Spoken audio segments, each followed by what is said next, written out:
আসসালামু আলাইকুম। এটিএন বাংলা সংবাদের সবাইকে স্বাগত জানাচ্ছি আসিফুর রহমান সাগর। শুরুতেই বিআরবি কেবলস সংবাদ শিরোনাম। ঢাকা বিশ্ববিদ্যালয়ের জাতীয় কবি কাজী নজরুল ইসলামের কবরের পাশে শায়িত হলেন শহীদ ওসমান হাদী। বিপ্লবী যোদ্ধার লড়াই এগিয়ে নেয়ার প্রত্যয় সতীর্থদের। শহীদ ওসমান হাদীর জানাজায় কয়েক লাখ মানুষের ঢল। হাদীর শেখানো মন্ত্রে উজ্জীবিত হবে বাংলাদেশ। প্রধান উপদেষ্টা 24 ঘন্টার মধ্যে খুনিদের বিষয়ে জানাতে আলটিমেটাম ইনকিলাব মঞ্চের। সারা দেশে ওসমান হাদীর গায়েবানা জানাজা অনুষ্ঠিত। আত্মার মাগফিরাত কামনা করে বিশেষ দোয়া ও মোনাজাত। পালিত হলো একদিনের রাষ্ট্রীয় শোক। এবং জুলাই অভ্যুত্থানের পর ঢাকার রাজপথ আবারও বিপ্লবী জনতার পদচারণায় উত্তাল। রাজধানী পরিণত হয় মিছিলের নগরীতে।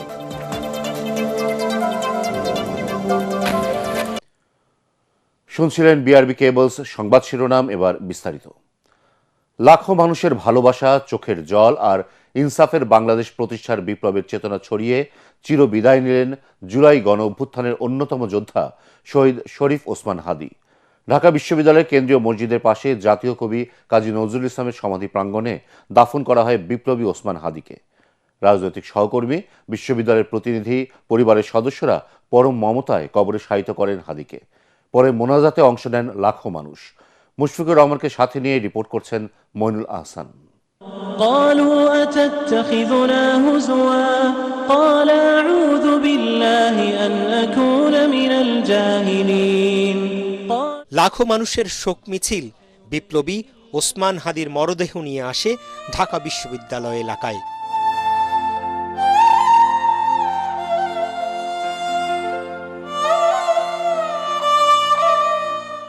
জাতীয় কবি কাজী নজরুল ইসলামের সমাধি প্রাঙ্গণে এর আগেই সম্পন্ন শেষ বিদায়ের সব প্রস্তুতি।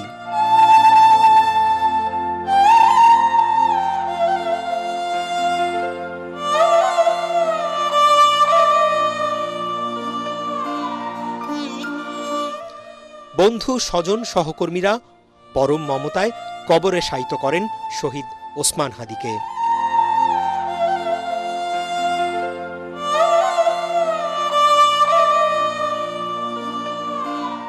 কয়েক মিনিটে শেষ হয় আনুষ্ঠানিকতা।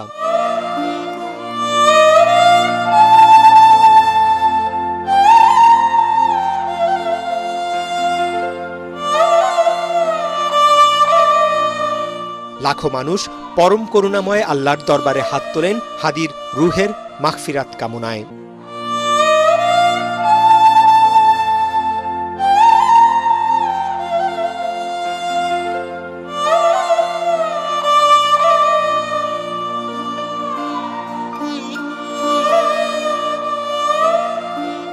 আধিপত্যবাদের বিরুদ্ধে, অন্যায়ের বিরুদ্ধে একটি ন্যায়সঙ্গত সমাজ ও দেশ প্রতিষ্ঠা করার লক্ষ্যে যে সংগ্রাম, তার প্রতি সারা বাংলাদেশ সবসময়ের জন্যই একাত্ম অনুভব করে।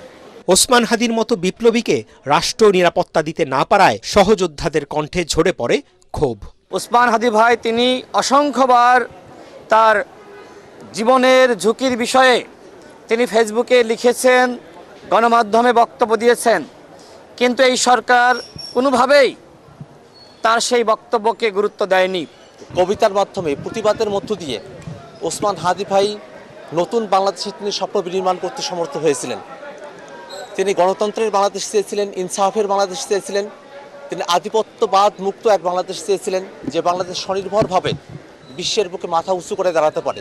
শেষ বিদায়ের সঙ্গী হতে আসা সহকর্মীরা এও বললেন, দেশপ্রেমিক বিপ্লবীদের মৃত্যু নেই। দেশ ও মানুষের প্রয়োজনে হাদীর মতো সাহসী সন্তানরা রাজপথে নেমে আসবে।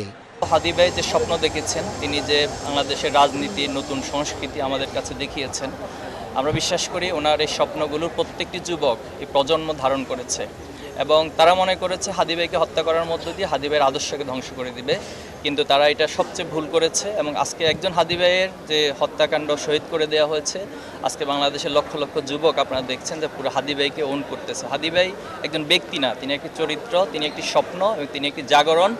যখন নিয়ম কানুন শৃঙ্খল আমি মানি না কোনো আইন, ওসমান হাদি ফ্যাসিবাদ ও আধিপত্যবাদের বিরুদ্ধে আপোষহীন সংগ্রাম, বিপ্লবের যে পথ দেখিয়ে গেছেন তাকে বুকে ধারণ করবে প্রজন্ম থেকে প্রজন্ম।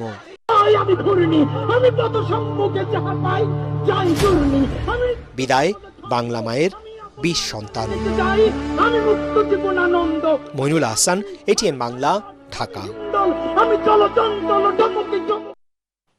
এর আগে লাখো জনতার অংশগ্রহণে শহীদ শরীফ ওসমান হাদির জানাজা অনুষ্ঠিত হয় সংসদ ভবন প্রাঙ্গণে। স্মরণকালের বড় এ জানাজার নামাজে ঢল নামে কয়েক লাখ মানুষের। জানাজার আগে বক্তৃতায় প্রধান উপদেষ্টা ডক্টর মোহাম্মদ ইউনূস বলেন, শহীদ ওসমান হাদির শেখানো মন্ত্রেই উজ্জীবিত হবে আগামীর বাংলাদেশ।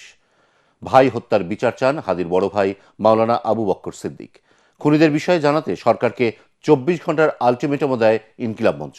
বিস্তারিত জানাচ্ছেন একরামুল হক সায়েম।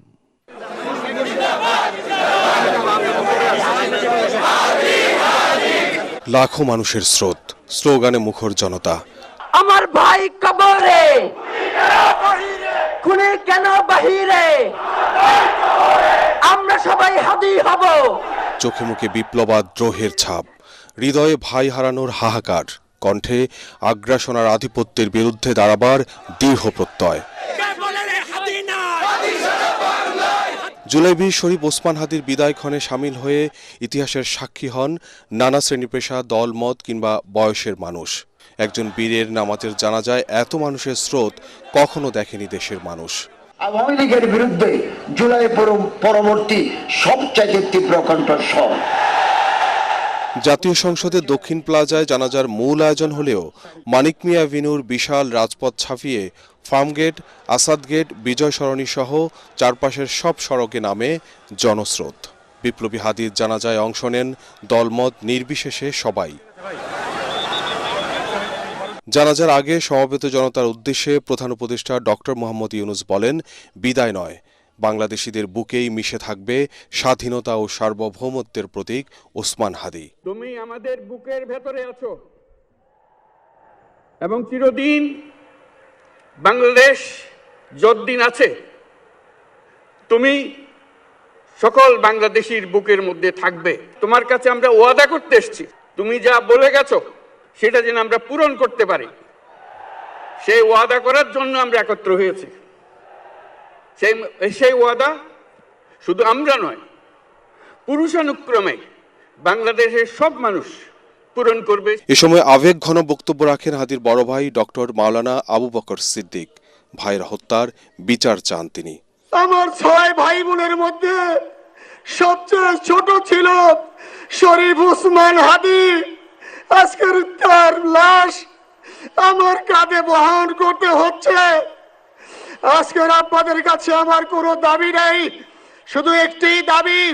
7 থেকে 8 দিন হয়ে গেল দিবালোকে প্রকাশ্যে রাজধানী ঢাকায় জুমার নামাজের পরে খুনি প্রকাশ্যে গুলি করে যদি পার পেয়ে যায়, এর চেয়ে লজ্জার আমাদের আর কিছু নাই। যদি বর্ডার পাস হয়ে যায়, 5 থেকে 7 ঘন্টা সময় তারা কেমন করে গেল, এই প্রশ্ন জাতির কাছে রেখে গেলাম। আমার কোনো চাওয়া পাওয়া নাই। আমার ভাই ওসমান হাদি শহীদ হয়েছে, ওর শহীদি তামান্না ছিল। কোন ধরনের সহিংসতার ফাঁদে পা না দেওয়ার অনুরোধ জানান ইনকিলাব মঞ্চের সদস্য সচিব আব্দুল্লাহ আল জাবের। যদি এই রাষ্ট্রকে রক্ষা করতে শরীফ ওসমান হাদির পরিবারের 5 সদস্য, তার ভাই এবং বোনদের যদি রক্ত লাগে তারা দেওয়ার জন্য প্রস্তুত রয়েছে, তবুও এই খুনিদেরকে চিহ্নিত করে বিচারের মুখোমুখি করতে হবে। খুনের পরিকল্পনাকারী এবং পুরো খুনি চক্রকে বিচারের আওতায় নিয়ে আসতে হবে এবং আগামী 24 ঘন্টার মধ্যে স্বরাষ্ট্র উপদেষ্টা এবং সহকারী উপদেষ্টা খুদাবক্স তাদেরকে জনতার সম্মুখে এসে তারা এই খুনের ব্যাপারে গত 1 সপ্তাহ ধরে কি পদক্ষেপ নিয়েছে তা জনসম্মুখে জানাতে হবে। ইনকিলাব মঞ্চ ব্যতীত কারো কোনো প্রোপাগান্ডায় আপনারা কোনো ধরনের সহিংসতার পথ বেছে নেবেন না। আল্লাহু আকবার। দুপুর 2টার পর হাদির বড় ভাই মাওলানা আবু বকর সিদ্দিক দেশের স্মরণকালের ইতিহাসের সবচেয়ে বড় জানাজার নামাজের ইমামতি করেন। আসসালামু আলাইকুম ওয়া রাহমাতুল্লাহ। জানাজা শেষে সংসদ ভবন প্রাঙ্গণ থেকে যখন হাদির মরদেহ ঢাকা বিশ্ববিদ্যালয়ের অভিমুখে নেওয়া হচ্ছিল, তখন পেছনে ছুটছিলেন স্লোগানে মুখর ভক্ত অনুসারীরা। জুলাই অভ্যুত্থানে তেজোদীপ্ত বক্তব্য আর সাহসী ভূমিকার মাধ্যমে জনমানুষের সামনে এসেছিলেন শরীফ ওসমান হাদি। গণ অভ্যুত্থানের পরেও প্রতিরোধ প্রতিবাদে তার কণ্ঠ ছিল উচ্চকিত। রাজনৈতিক আর সাংস্কৃতিক আগ্রাসনের বিরুদ্ধে শরীফ ওসমান হাদি এই জাতীয় সংসদে এসে নিজের কণ্ঠকে আরও উচ্চকিত করতে চেয়েছিলেন, কিন্তু তার সেই আশা পূর্ণ না হলেও তার সেই কণ্ঠ এখন প্রতিধ্বনিত হচ্ছে কোটি মানুষের কণ্ঠে। ইকরামুল হক সায়েম, এটিএন বাংলা, জাতীয় সংসদ ভবন, ঢাকা। সংসদ ভবন এলাকায় ওসমান হাদির জানাজা পরিণত হয় জনসমুদ্রে। সারা দেশ থেকে আসা কয়েক লাখ মানুষ অংশ নেন এই জানাজায়। দুঃসাহসী এই জুলাই যোদ্ধাকে হারানোর বেদনায় কান্নায় ভেঙে পড়েন অনেকে। দুহাত তুলে প্রিয় মানুষটির জন্য দোয়া করেন সর্বস্তরের মানুষ। ভারতীয় আগ্রাসন এবং আধিপত্যবাদের বিরুদ্ধে কথা বলায় হাদিকে শহীদ হতে হয়েছে বলে মনে করেন তারা। বিস্তারিত জানাচ্ছেন ইয়াসিন রানা। দুপুর 2টায় জানাজার সময় থাকলেও শনিবার সকাল থেকেই সংসদ ভবন এলাকায় ঢল নামে সাধারণ মানুষের। দেশের নানা প্রান্ত থেকে ওসমান হাদির জানাজায় অংশ নেন তারা।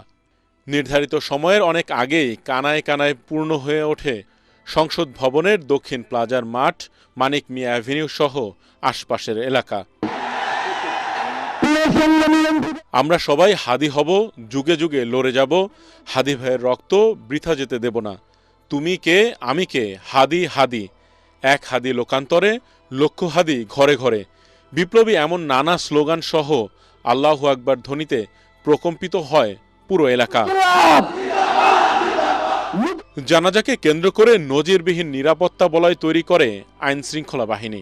জানাজার আগে ও পরে কান্নায় ভেঙে পড়েন হাজারো হাদি প্রেমী। দু হাত তুলে দোয়া করেন হাদির জন্য। তাকে শহীদ হিসেবে কবুল ও জান্নাতের বাসিন্দা করতে দোয়া করেন মহান আল্লাহর দরবারে। শরীফ ওসমান হাদি। জানাজা শেষে ওসমান হাদিকে নিয়ে কথা বলেন রাজনীতিবিদরা।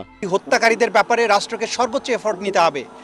তারা যেখানে থাকুক, সে ওভার দি ব্লু সিজ অথবা অন দি ব্ল্যাক মাউন্টেন, যেখানেই তারা থাকুক, তাদেরকে ধরে আনতে হবে, বিচার করতে হবে। শহীদ ওসমান হাদি মানুষের অধিকারের জন্য কথা বলেছে, বাংলাদেশের স্বাধীনতা সার্বভৌমত্বের জন্য কথা বলেছে, এদেশের মানুষের অধিকারের জন্য কথা বলেছে। আমাদেরকে ওসমান হাদির এই শোককে জাতীয় শক্তিতে পরিণত করতে হবে। এই জানাজা আমাদেরকে অনেক বার্তা দিচ্ছে। বাংলাদেশ তৃষ্ণার্ত পাখির মতো অপেক্ষা করছে এমন কিছু মানুষের, যে মানুষগুলো এদেশের স্বাধীনতা সার্বভৌমত্বের জন্য, ইনসাফ এবং ন্যায় বিচার প্রতিষ্ঠা করবার জন্য, জনগণের অধিকার আদায় করার জন্য নিজের সর্বোচ্চ শক্তিকে যারা আল্লাহর রাহে কোরবান করবে। নামাজ শেষে সাধারণ মানুষ হাদির প্রতি তাদের ভালোবাসা ও শ্রদ্ধা জানান। হাদির খুনিদের অবিলম্বে গ্রেফতার ও বিচার দাবি এবং সরকারের উপদেষ্টাদের প্রতি ক্ষোভ জানান তারা। এই প্রশাসন এবং এই স্বরাষ্ট্র উপদেষ্টা দিয়ে আগামীর বাংলাদেশ, আমরা নতুন ভাবে যে বাংলাদেশ তৈরি করতে যাচ্ছি, এই স্বপ্ন বাস্তবায়ন হবে না, হবে না। এক হাদিকে ধ্বংস করে, এক হাদিকে শহীদ করে আমাদের এই আন্দোলন দমাতে পারবে না। বাংলাদেশের ইতিহাসে এত বড় জানাজা আমি আর কখনো দেখি না, আর যে হবে ইনশাআল্লাহ তা কখনো কল্পনাও করি না। একটা হাদিকে আপনারা চেয়েছেন দমাতে, আজ লক্ষ হাদি এখানে জেগে উঠেছে। জোর দাবি হচ্ছে যে অনতি বিলম্বে, অতি দ্রুত এই খুনি যেখানেই থাকুক সেখান থেকে খুঁজে বের করা হোক। বাংলাদেশের যতগুলো হত্যাকাণ্ড ঘটেছে তার প্রত্যেকটার সেফ এক্সিট ইন্ডিয়া হয়ে যায়। এর কারণ কি? জানাজা শেষে ওসমান হাদির কফিন নিয়ে যাওয়া হয় ঢাকা বিশ্ববিদ্যালয় এলাকায়। এ সময় সড়কের দুপাশেও শোকার্ত মানুষের ঢল এবং আহাজারি দেখা যায়। সংসদ ভবন এলাকা থেকে ঢাকা বিশ্ববিদ্যালয় পর্যন্ত বিপ্লবী এই সেনার নিথর দেহ বহনকারী অ্যাম্বুলেন্সের পেছনে ছোটেন হাজারো হাদি প্রেমী। ইয়াসিন রানা, এটিএন বাংলা, ঢাকা। জানাজা ও দাফনের আগে সোহরাওয়ার্দী মেডিকেল কলেজ হাসপাতালে শহীদ ওসমান হাদির ময়না তদন্ত সম্পন্ন হয়। হাসপাতালে ফরেনসিক মেডিসিন বিভাগের প্রধান ডাক্তার নাশাত জাবিনের তত্ত্বাবধানে চিকিৎসকদের একটি দল ময়না তদন্ত করেন। পুরো কার্যক্রম সরাসরি তদারকি করেন প্রধান উপদেষ্টা স্বাস্থ্য বিষয়ক বিশেষ দূত ডাক্তার সায়েদুর রহমান। হাদির শহীদ ও ঢাকা মেডিকেল কলেজ হাসপাতালের নিউরো সার্জারি বিভাগের চিকিৎসক ডাক্তার আব্দুল আহাদ জানান, মামলার প্রয়োজনে হাদির ময়না তদন্ত করা হয়েছে। ইমদাদুল্লাহ বাবুর রিপোর্ট।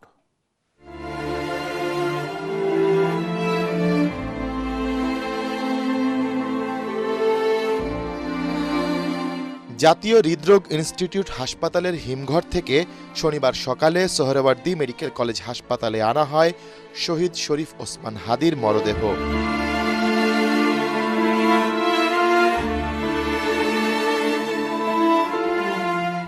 কলেজের ফরেনসিক বিভাগের মর্গে প্রায় 1 ঘণ্টা ওসমান হাদির লাশের ময়নাতদন্ত করেন চিকিৎসকরা।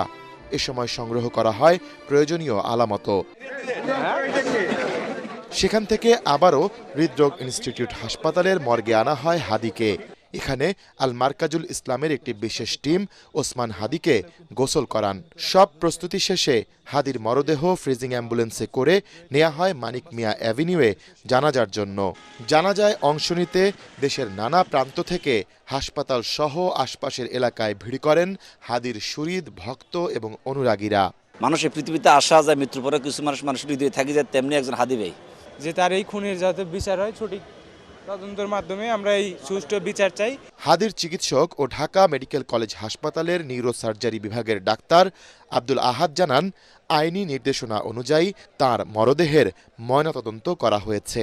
শহীদ হাদির জন্য দেশবাসীর কাছে দোয়াও চান তার এই সহযোদ্ধা। শহীদ ওসমান হাদি যে রক্তের জন্য যে বাংলাদেশ গড়তে চেয়েছিল, যে আদর্শ একটা বাংলাদেশপন্থী রাজনীতি, ইনক্লুসিভ রাজনীতি, সকল দুলাইয়ের পক্ষ একসাথে একটা প্ল্যাটফর্মে গিয়ে কাজ করে বাংলাদেশেরই ভালোর জন্য কাজ করবে, এই আহ্বান জানিয়ে আমাদেরকে যে স্পিরিট দিয়ে গিয়েছেন, আমরা চাই যে এই স্পিরিটে উদ্বুদ্ধ হয়ে বাংলাদেশের সকল বাংলাদেশপন্থী যত শক্তি আছে সবাই একত্রিত হয়ে একটা বাংলাদেশমুখী রাজনৈতিক বন্দোবস্তের দিকে গেলে ভালো হবে, এবং আমরা সেই প্রত্যাশাই রাখবো দেশবাসীর প্রতি, এবং সবাইকে তার শোক সন্তপ্ত পরিবারের প্রতি দোয়ার জন্য আহ্বান জানাচ্ছি এবং তার রুহের মাগফিরাত কামনা করছি। গেল 12 ফেব্রুয়ারি পল্টন এলাকায় জুমার নামাজের পর ঢাকা 8 আসনে নির্বাচনী প্রচারণা চালানোর সময় ওসমান হাদির মাথায় গুলি করে আততায়ীরা। তাৎক্ষণিক তাঁকে নেওয়া হয় ঢাকা মেডিকেল কলেজ হাসপাতালে। পরে উন্নত চিকিৎসার জন্য হাদিকে এভার কেয়ার হাসপাতাল এবং পরে সিঙ্গাপুর জেনারেল হাসপাতালে নেওয়া হয়, কিন্তু চিকিৎসকদের সব চেষ্টাকে ব্যর্থ করে বৃহস্পতিবার না ফেরার দেশে পাড়ি জমান লাখো তরুণ বিপ্লবীর অনুপ্রেরণা শরীফ ওসমান হাদি। ইমদাদুল্লাহ বাবু, ATN বাংলা, ঢাকা। ওসমান হাদির মৃত্যুতে সারা দেশে পালিত হলো একদিনের রাষ্ট্রীয় শোক। এই উপলক্ষে দেশের সব সরকারি, আধা সরকারি, স্বায়ত্তশাসিত প্রতিষ্ঠান, শিক্ষা প্রতিষ্ঠান সহ সরকারি বেসরকারি ভবন এবং বিদেশে বাংলাদেশ মিশনগুলোতে জাতীয় পতাকা অর্ধনমিত রাখা হয়। এর আগে গত বৃহস্পতিবার রাতে জাতির উদ্দেশ্যে দেওয়া ভাষণে প্রধান উপদেষ্টা ডক্টর মোহাম্মদ ইউনূস ইনকিলাব মঞ্চের মুখপাত্র শরীফ ওসমান হাদির মৃত্যুতে শনিবার একদিনের রাষ্ট্রীয় শোক ঘোষণা করেন। অবাধ সুষ্ঠু নির্বাচনের পরিবেশ এখনও নিশ্চিত হয়নি বলে মন্তব্য করেছেন বিএনপির সিনিয়র যুগ্ম মহাসচিব রুহুল কবির রিজভী। গুলশানে দলের চেয়ারপারসনের রাজনৈতিক কার্যালয়ে বিএনপির মনোনীত প্রার্থীদের নিয়ে কর্মশালা শেষে এই মন্তব্য করেন তিনি।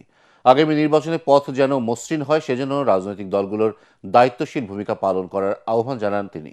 রিজভী আরও জানান, দল যে প্রার্থী তালিকা ঘোষণা করেছে তাই চূড়ান্ত, কোনো পরিবর্তন আসলে নীতি নির্ধারণী ফোরামে আলোচনা করে জানানো হবে।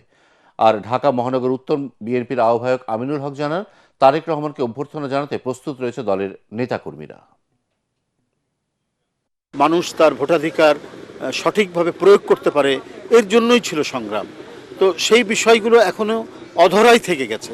আমরা অবাধ সুষ্ঠু নির্বাচন হয়নি, আজ 15-16 বছর পর ভোটাররা ভোট কেন্দ্রে যাবে সেটাও এখনো নিশ্চিত হয়নি। আমরা আশা করছি যে সামনের নির্বাচন সেগুলো নিশ্চিত হবে এবং অবাধ সুষ্ঠু শান্তিপূর্ণ হবে। বৃষ্টি হলেই হাঁটু সমান পানি, ভাঙা রাস্তা আর মাদকের উপদ্রবে বেহাল দশা ঢাকা 4 আসনের। এসব সমস্যার সাথে শ্যামপুর কদমতলী এলাকার ভোটারদের প্রতিনিয়তই করতে হচ্ছে সংগ্রাম। ভোটাররা বলছেন, নির্বাচনের আগে প্রার্থীরা নানা প্রতিশ্রুতি দিলেও জয়ী হওয়ার পর এসব সমস্যা সমাধানে কোনো উদ্যোগই নেয় না। তাই সমস্যাগুলো সমাধানে যে প্রার্থী কাজ করবেন তাকেই নির্বাচনে রায় দেবেন ভোটাররা। খায়রুল ইসলামের রিপোর্ট। নাগরিক সুবিধার চরম সংকটে ঢাকা ৪ আসন। ভাঙা রাস্তা, নাজুক ড্রেনেজ ব্যবস্থা, জলাবদ্ধতা, মশার উৎপাত, ফুটপাত দখল আর স্বাস্থ্যসেবার সংকট এই এলাকার মানুষকে ভোগাচ্ছে দীর্ঘদিন ধরে। স্বাধীনতার ৫৪ বছরেও আশানুরূপ উন্নয়ন না হওয়ায় হতাশ এখানকার ভোটাররা। চিন্তাই হইলো কাজলা, কিছুদিন আগে আমার মেয়ের জামাইরে মনে করেন ৩টা পার দিছে। অল্প বৃষ্টি হলেই অনেক পানি জমে যায়, রাস্তাঘাটে পুরো বন্যা হয়ে যায়। নির্বাচিত সরকার আসলে মনে হয় ভালোই হবে। যারা নির্বাচিত হয়ে আসবে তারা হয়তো এই কাজগুলা, অসম্পূর্ণ কাজগুলা করবে। ঢাকা ৪ আসনে বিএনপি মনোনীত প্রার্থী তানভীর আহমেদ রবিন বলছেন, বাবার আদর্শ অনুসরণ করে এলাকার সমস্যা সমাধানের মধ্য দিয়ে মানুষের পাশে থাকবেন তিনি। ইতিমধ্যে আমরা বিভিন্ন এলাকায় আমাদের ভোটারদের কাছে গিয়েছি, আমরা স্বতঃস্ফূর্ত সমর্থন পাচ্ছি এবং একটা আশ্চর্যের বিষয় হচ্ছে যে এলাকার সাধারণ মানুষও আমাদের গণসংযোগে নেমে আসছে, আমাদের সাথে দীর্ঘ পথ তারাও আমাদের সাথে হেঁটে বেড়াচ্ছেন। এর আগে এই আসন থেকে কখনোই ক্ষমতায় আসেনি জামায়াত ও ইসলামী আন্দোলন। এসব দলের প্রার্থীরাও চাইছেন এই আসনে জয়ী হয়ে ভোটারদের উন্নয়নে কাজ করতে। আমি যদি নির্বাচিত হয়ে আল্লাহ যদি কবুল করেন, জনগণ যদি আমাদেরকে ভালোবাসে, আমাদেরকে সমর্থন করে, তাহলে আমরা নিজেরা কমিটেড এবং আমরা আশা করি যারা এর সাথে জড়িত তাদেরকে কাউন্সেলিং করে, তাদেরকে ডেকে নিয়ে তাদেরকে হালাল রুজি, বৈধ ইনকামের জন্য আমরা পথ দেখাবো। কোনো চাঁদাবাজি হবে না, এইটা আমি আমার এলাকাবাসীকে বলন্দ কণ্ঠে বলতে চাই যে ইনশাল্লাহ যদি জাল হক ওয়া জাকাল বাতিল, যখন অন্ধকার থাকে, অন্ধকার যদি দূর করতে হয় তাহলে আলো জ্বালাইতে হবে। আমরা হইছি আলো, ইসলামের আলো, আমরা নূর। ১৪টি ওয়ার্ড নিয়ে গঠিত ঢাকা ৪ আসনে ভোটার সংখ্যা প্রায় ৩.৫ লাখ। খায়রুল ইসলাম, এটিএন বাংলা, ঢাকা। আনুষ্ঠানিক প্রচারণা বন্ধ থাকলেও উঠোন বৈঠক এবং গণসংযোগের মাধ্যমে কার্যক্রম চালাচ্ছেন নরসিংদী ৩ আসনের প্রার্থীরা। আসনটিতে বিএনপি এখনও প্রার্থী না দেওয়ায় জামায়াত মাঠ নাপিয়ে বেড়াচ্ছে। তবে বিএনপির মনোনয়ন প্রত্যাশী একাধিক প্রার্থী করছেন গণসংযোগ। রাস্তাঘাট উন্নয়ন, যানজট নিরসন, শিক্ষার অগ্রগতির পাশাপাশি চাঁদাবাজ ও মাদক নির্মূলের প্রতিশ্রুতি দিয়ে ভোট চাইছেন প্রার্থীরা। বিস্তারিত জামিল হাসান শান্ত রিপোর্টে। শিবপুর ও রায়পুর নিয়ে গঠিত নরসিংদী ৩ আসনের ভোটার সংখ্যা 2,70,000-এরও বেশি। শিল্প কারখানা থেকে শুরু করে ফসল উৎপাদনে প্রাকৃতিকভাবে সমৃদ্ধ এই আসনটি। ঢাকার খুব কাছে হলেও উন্নয়নের ছোঁয়া তেমন একটি লাগেনি এই আসনটিতে। শিল্প কারখানা অধ্যুষিত এই আসনটিতে ভালো মানের কোনো শিক্ষা প্রতিষ্ঠান নেই। ভোটাররা চান এলাকার উন্নয়নের পাশাপাশি যানজট নিরসন ও কিশোর গ্যাংয়ের দৌরাত্ম্য কমাতে যে প্রার্থী কাজ করবেন এমন প্রার্থীকেই ভোট দেবেন তারা। সমগ্র বাংলাদেশের জন্য নির্বাচনটা সুষ্ঠু এবং পরিবেশ খুব ভালো থাকে এবং সঠিক রায়ের প্রতিফলিত যেন হয়, যাতে কোনো কারচুপি না হয়। সংসদে একজন শিক্ষিত লোক চাই, কিশোর গ্যাং মুক্ত এবং মাদক মুক্ত, আইন শৃঙ্খলা যাতে একটু উন্নত হয়। জনগণের প্রত্যাশা পূরণের আশ্বাস আর নিজেদের পরিকল্পনা নিয়ে ভোটের মাঠ চষে বেড়াচ্ছেন প্রার্থীরা। যদিও আসনটিতে এখনও প্রার্থী মনোনয়ন দেয়নি বিএনপি। আমি আজকে 27-28 বছর হলো এই রাজনীতিতে যুক্ত। এই রাজনীতি করতে যে নিজের জন্য 10 পয়সার কোনো কাজ কিন্তু আমি আমার জন্য কোনোদিন করিনি। আমি মানুষের জন্য করি এবং যতদিন বেঁচে থাকে মানুষের জন্য করব, এই ব্রত নিয়েই কিন্তু আমি মাঠে আছি, মাঠে থাকবো ইনশাআল্লাহ। দুর্নীতি দূর করার জন্য কাজ করব, ছেলেমেয়েদের মাদক থেকে দূর করার চেষ্টা করব, ছেলেমেয়েদের দেশের জন্য ভাবে ভালো করে পড়াশোনা করে সেই কাজ করব। মানুষকে আত্মনির্ভরশীল হিসেবে গড়ে তোলার লক্ষ্যে আমি কাজ করব এবং সেই লক্ষ্যে আত্মকর্মসংস্থানমূলক বিভিন্ন কর্মসূচি আমি বাস্তবায়ন করব। তরুণ প্রজন্ম আর নারী ভোটারদের টানতে ভিন্ন পরিকল্পনার কথা জানান জামায়াতের প্রার্থী। তরুণরা আর পিছনের দুর্নীতির যুগে ফিরে যেতে চায় না, তরুণরা আর পিছনের চাঁদাবাজির যুগে ফিরে যেতে চায় না। আমার বিশ্বাস আগামী দিনে নতুন বাংলাদেশ বিনির্মাণে তরুণরাই সামনের কাতারে থাকবে এবং দাঁড়িপাল্লাকে বিজয়ী করবে। ভোটাররা জানান যিনি সাধারণ মানুষের প্রত্যাশা পূরণে কাজ করবেন ভোটের মাঠে তিনিই থাকবেন এগিয়ে। জামিল হাসান শান্ত, এটিএন বাংলা, নরসিংদী।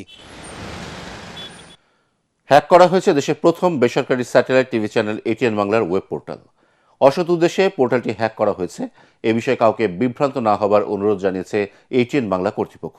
এ বিষয়ে আইনগত পদক্ষেপ নেওয়া হয়েছে। সারা দেশে ওসমান হাদির গায়েবানা জানাজা অনুষ্ঠিত হয়েছে। এসব জানাজায় অংশ নেন কয়েক লাখ মানুষ। গায়েবানা জানাজা শেষে শহীদ হাদির আত্মার মাগফিরাত কামনা করে বিশেষ দোয়া ও মোনাজাত করা হয়। এদিকে ওসমান হাদির মৃত্যুতে সারা দেশে পালিত হলো রাষ্ট্রীয় শোক। সরকারি বেসরকারি প্রতিষ্ঠানে অর্ধনমিত রাখা হয় জাতীয় পতাকা। আমাদের প্রতিনিধিদের পাঠানো তথ্য ও ছবিতে আরো জানাচ্ছেন খায়রুল ইসলাম। ইনকিলাব মঞ্চের মুখপাত্র শরীফ ওসমান হাদির মৃত্যুতে শনিবার সারা দেশে পালিত হয়েছে একদিনের রাষ্ট্রীয় শোক। এ উপলক্ষে দেশের বিভিন্ন জেলায় গায়েবানা জানাজা ও দোয়া মাহফিল অনুষ্ঠিত হয়। চট্টগ্রাম বিশ্ববিদ্যালয়ের 0 পয়েন্টে বাদ জোহর গায়েবানা জানাজার আয়োজন করে চাকসু। এতে ইমামতি করেন আরবি বিভাগের অধ্যাপক ডক্টর আকামা আব্দুল কাদের। রাষ্ট্রীয় শোক কর্মসূচির অংশ হিসেবে বরিশালে সরকারি বেসরকারি অফিস, শিক্ষা প্রতিষ্ঠান ও ব্যবসা প্রতিষ্ঠানে জাতীয় পতাকা অর্ধনমিত রাখা হয়। রংপুরে সকল সরকারি ও বেসরকারি প্রতিষ্ঠানে জাতীয় পতাকা অর্ধনমিত রাখা হয় এবং মসজিদগুলোতে অনুষ্ঠিত হয় বিশেষ দোয়া। এছাড়া বাদ জোহর গায়েবানা জানাজা হয়েছে। জালকাঠিতে কেন্দ্রীয় ঈদগাহ মাঠে গায়েবানা জানাজায় বিভিন্ন রাজনৈতিক ও সামাজিক সংগঠনের নেতাকর্মীরা অংশ নেন। জামালপুর শহরের ফৌজদারি চত্বরে গায়েবানা জানাজা অনুষ্ঠিত হয়। একই সঙ্গে জামালপুরের মাদারগঞ্জ ও সরিষাবাড়িতেও অনুষ্ঠিত হয় জানাজা। নওগাঁ শহরের নওজোয়ান মাঠে এবং চাঁদপুর সরকারি কলেজ মাঠেও গায়েবানা জানাজা হয়েছে। এসব জানাজা ও দোয়া অনুষ্ঠানে বক্তারা বলেন, অন্যায় ও বৈষম্যের বিরুদ্ধে আপোষহীন কণ্ঠস্বর শরীফ ওসমান হাদির আদর্শ ত্যাগ দেশ গঠনে সকলের জন্য অনুপ্রেরণা হয়ে থাকবে। Bureau report, ATN Bangla. এবার সন্ধানী লাইফ ইন্স্যুরেন্স আন্তর্জাতিক সংবাদ।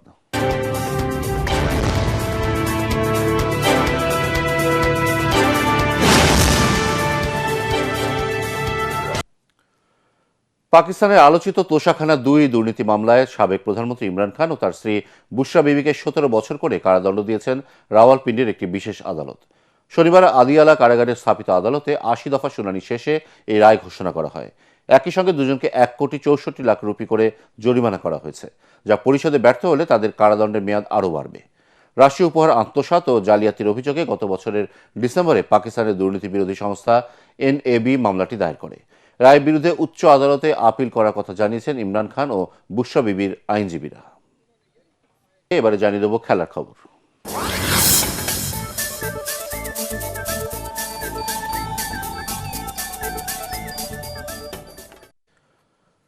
বিপিএল এর দল রাজশাহী ওয়ারিয়র্স শরীফ ওসমান হাদির স্মৃতির প্রতি শ্রদ্ধা জানিয়ে দলের জার্সি উৎসর্গ করেছে।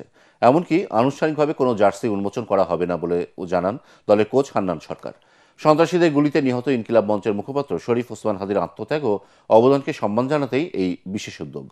খেলোয়াড়দের নতুন জার্সি দেওয়ার পর শুরু হয় অনুশীলন। এ সময় দলের কোচ হান্নান সরকার জানান 6 জন বিদেশি ক্রিকেটার নিয়েই তারা সিলেটে যাবেন। বিপিএল এর এবারের উইকেটটা যদি ভালো হয়, যেমন গতবার আমরা মিরপুরে যথেষ্ট ভালো উইকেট দেখেছি, চিটাং সিলেটে ভালো হবে আমরা প্রত্যাশা করি। যদি এই ধরনের ভালো উইকেটে খেলা হয় তাহলে ওয়ার্ল্ড কাপ যে প্রিপারেশনটা সেটা যথেষ্ট ভালো হবে, বিকজ আমরা ব্যাটসম্যানদের নিয়ে বেশি কনসার্ন। মানে ওয়ার্ল্ড কাপে যদি আমরা বলি বলারদের চেয়ে মূল কনসার্ন কিন্তু ব্যাটসম্যানদের জন্য। সেই জায়গাটা যদি উইকেট ভালো থাকে, ব্যাটসম্যানরা যদি স্বাচ্ছন্দ্যে শর্টসগুলো খেলতে পারে তাদের কনফিডেন্স ফিরে পাবে। ঠিক একইভাবে বলারও কিন্তু চ্যালেঞ্জটা ফেস করবে। সো আমার মনে হয় যে ভালো উইকেটে যদি আমরা খেলতে পারি, এবং আশা করি খেলবো, সেটা যদি হয় ওয়ার্ল্ড কাপের জন্য খুব ভালো প্রিপারেশন নিয়েই তারা যেতে পারবে। ইসলামিক সলিডারিটি গেমসের টেবিল টেনিসের দ্বৈত ইভেন্টে রৌপ্য পদকজয়ী খই খই সাই মারমার দায়িত্ব নিলেন তারেক রহমান।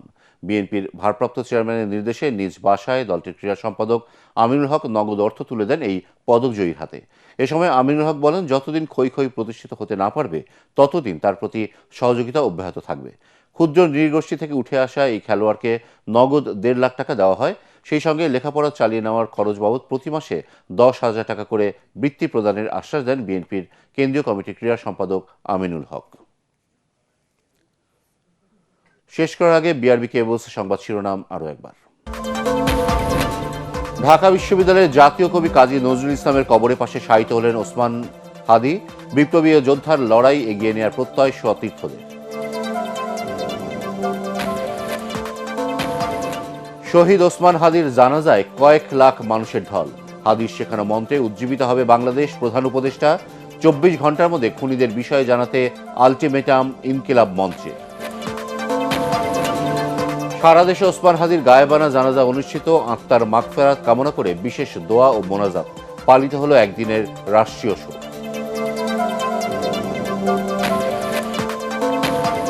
এবং জুলাই অভ্যুত্থানের পর ঢাকার রাজপথ আবারও বিপ্লবী জনতার পদচারণায় উত্তাল। রাজধানী পরিণত হয় মিছিলের নগরীতে।